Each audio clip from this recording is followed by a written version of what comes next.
Welcome to my channel where we explore the stories behind the skies.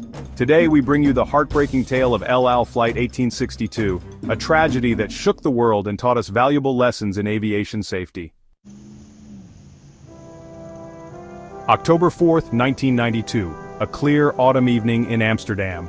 elal Flight 1862, an Israeli cargo flight, departed from New York's John F. Kennedy International Airport with a stopover at Amsterdam Schiphol before heading to Tel Aviv. This was no ordinary plane. It was a Boeing 747-200F, known as the Queen of the Skies in cargo aviation.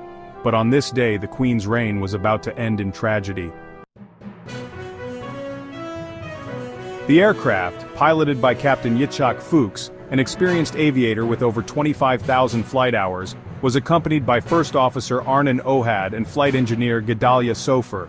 The team was well prepared, the weather was perfect, and everything seemed routine as the 747 took off from Schiphol around 6:20 p.m.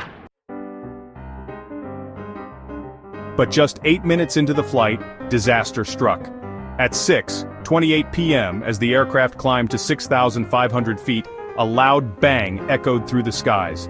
The Boeing 747 lost its two right-side engines, engines 3 and 4. These engines didn't just fail, they detached completely from the wing, damaging critical systems and making the aircraft incredibly difficult to control.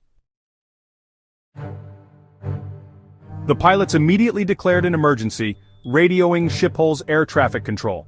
Captain Fuchs, with remarkable composure, attempted to turn the plane back for an emergency landing, but what they didn't know was the full extent of the damage. The hydraulic systems powering the aircraft's right wing had been severely compromised. Controlling the plane became a near impossible task. The crew fought valiantly to stabilize the aircraft as it circled back to Amsterdam, but at 6:35 p.m., just a few miles from the runway, the aircraft veered uncontrollably to the right. It descended rapidly, and at 6:36 p.m., elal Flight 1862 slammed into an apartment complex in the Bijlmermeer neighborhood, erupting into a massive fireball. The impact killed all 3 crew members and a non-revenue passenger on board. Tragically, the crash also claimed the lives of 43 people on the ground, including residents of the building.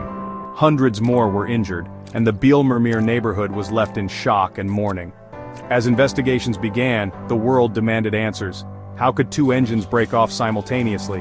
Boeing and elal collaborated with Dutch authorities to uncover the truth. The cause? Metal fatigue in a fuse pin, a tiny but critical component that attaches the engine to the wing. When the pin failed, the engine separated, causing catastrophic structural damage. The tragedy of elal Flight 1862 not only exposed vulnerabilities in aircraft design, but also led to sweeping changes in aviation safety standards. Maintenance protocols for engine mountings were revamped, and new designs for fuse pins were implemented across the aviation industry. The crash also highlighted the importance of thorough investigations to prevent future disasters. Today, a memorial stands in the Bijlmermeer neighborhood, a symbol of loss but also of resilience. It reminds us of the lives lost that day and the lessons we've learned to make aviation safer for everyone. Thank you for joining us on this journey through the story of elal Flight 1862. We believe every story, no matter how tragic, has something to teach us. Don't forget to like, share, and subscribe for more stories from the skies. Until next time, stay safe and keep your eyes on the horizon.